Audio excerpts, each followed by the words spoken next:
할렐루야. 주 예수님 은혜 안에서 평안하셨습니까?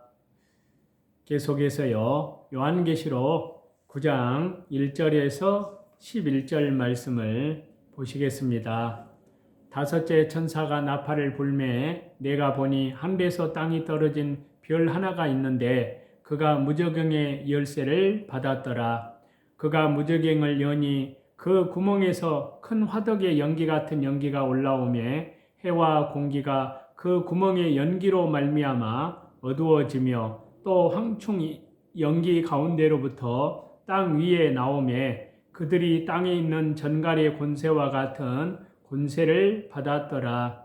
그들에게 이르시되 땅의 풀이나 푸른 것이나 각종 수목은 해하지 말고 오직 이마에 하나님의 인침을 받지 아니한 사람들만 해하라 하시더라. 그러나 그들을 죽이지는 못하게 하시고 5달 동안 괴롭게만 하게 하시는데 그 괴롭게 함은 전갈이 사람을 쏠 때와 괴롭게 함과 같더라. 그날에는 사람들이 죽기를 구하여도 죽지 못하고 죽고 싶으나 죽음이 그들을 피하리로다. 황충들의 모양은 전쟁을 위하여 준비한 말들 같고 그 머리에 금 같은 관 비슷한 것을 썼으며 그 얼굴은 사람의 얼굴 같고 또 여자의 머리털 같은 머리털이 있고 그 이빨은 사자의 이빨 같으며 또 철 호심경 같은 호심경이 있고 그 날개들의 소리는 병거와 많은 말들이 전쟁터로 달려 들어가는 소리 같으며 또 전갈과 같은 꼬리와 쏘는 살이 있어 그 꼬리에는 5달 동안 사람들을 해하는 권세가 있더라. 그들에게 왕이 있으니 무저갱의 사자라. 히브리어로는 그 이름이 아바돈이요 헬라어로는 그 이름이 아볼루온이더라. 아멘. 네, 방금 읽은 요한계시록 9장 1절에서 11절 말씀에서는요. 두려워할 것 없는 사단의 권세라는 내용을 말씀하고 있는데요. 그 말씀을 저와 여러분들 심령 속에 하나님의 살아있는 말씀으로 성령님의 능력과 권능으로 저와 여러분 심령 속에 하나님의 말씀을 받도록 하겠습니다. 사탄은 성도의 가장 큰 대적이고요. 하나님의 능력에는 미치지 못하지만 큰 능력을 사탄은 소유하고 있습니다. 그 능력이 얼마나 큰지 사탄은 하나님의 보좌를 넘보기까지 하였습니다. 물론 그러한 시도는 처참하게 실패하였습니다. 그러나 이렇게 처음부터 하나님을 대적하였던 사탄은 하나님께서 창조하셨던 첫사람 아담과 하와를 범죄케 하였고요. 그 후에 오늘날까지도 쉼없이 수많은 사람들을 깨어서 범죄케 하였습니다. 사탄은 앞으로도 영원히 타오르는 불못에 던져지기 전까지는 계속해서 사람들을 유혹하고 구원의 길에서 멀어지게 하려고 예를 쓸 것입니다. 특별히 요한계시록은 그리스도께서 재림하시기 직전 얼마 동안 사탄이 이제까지 보다 더욱 극렬하게 날뛸 것을 예고하고 있습니다. 방금 읽은 이 본문에서도요, 하늘에서 떨어진 별로 묘사가 된 사탄이 열쇠를 받아서 무저갱을 열고 그 안에 갇혀 있던 자신의 수하 세력들을 풀어서 사람들을 해하게 하리라고 기록하고 있습니다. 이러한 것을 볼 때 사탄의 권세는요, 우리들의 힘으로 감당하기 어려운 존재임에는 틀림이 없습니다.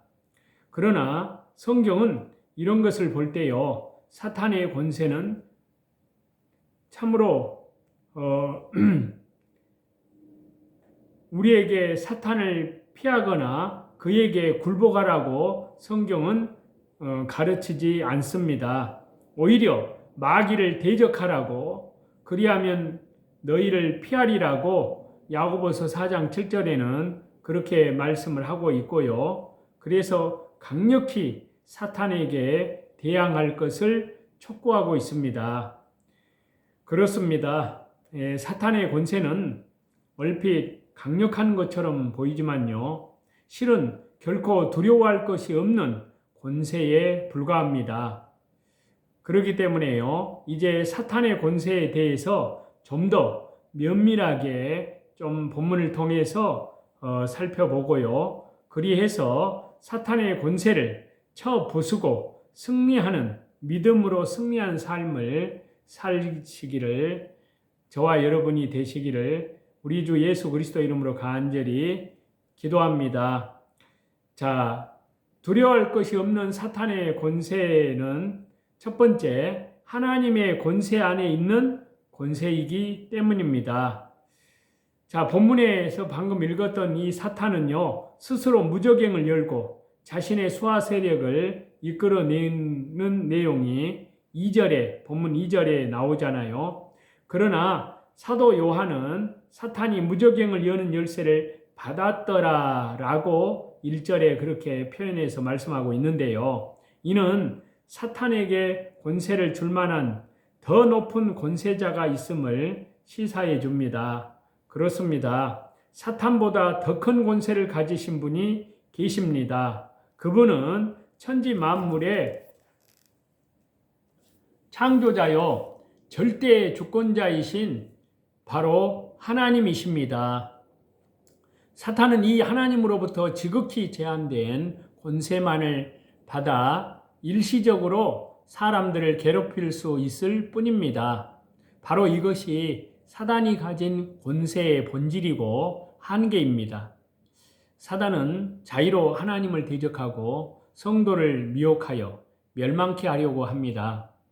그러나 그 어떤 경우에도 하나님의 권세를 벗어나서 자신의 권세를 행사할 수는 없습니다.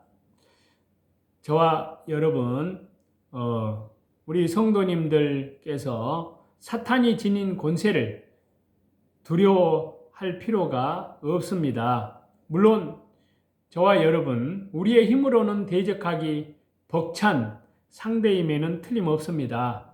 그러나 사탄의 권세가 하나님의 권세 안에 속하여 있음을 저와 여러분은 기억해야 될 줄로 믿습니다.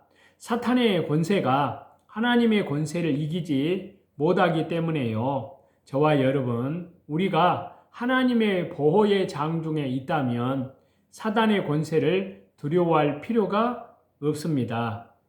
그렇기 때문에 저와 여러분, 사탄의 권세를 두려워하기보다 혹 내가 하나님의 보호의 장중에 있지 않은지를 하나님 앞에 기도해야 될 줄 믿습니다.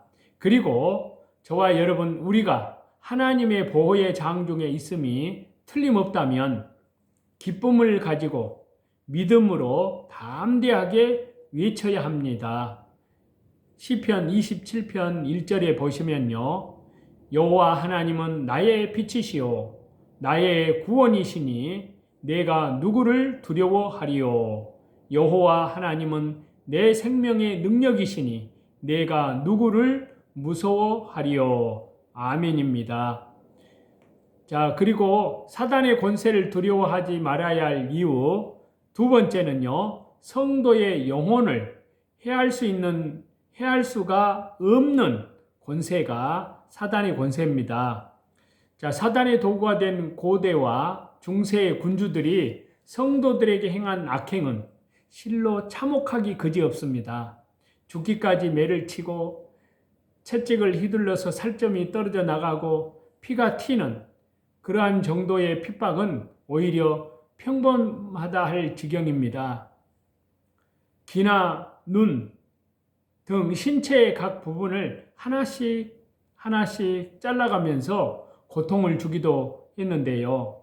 교회사에서 가장 극악한 박해자의 한 사람으로 기록되고 있는 로마의 네로 황제는요, 신앙을 포기하지 않는 성도 몇 명을 묶어놓고 머리로부터 기름을 뒤집어 씌운 후에요, 불을 붙여 타오르는 그 불빛으로 거리를 밝히기까지 했다고 하는데요. 그 외에도 사탄은 성도가 있는 곳이면 어디든지 나타나서 온갖 잔인한 방법으로 핍박하기를 그치지 않았습니다.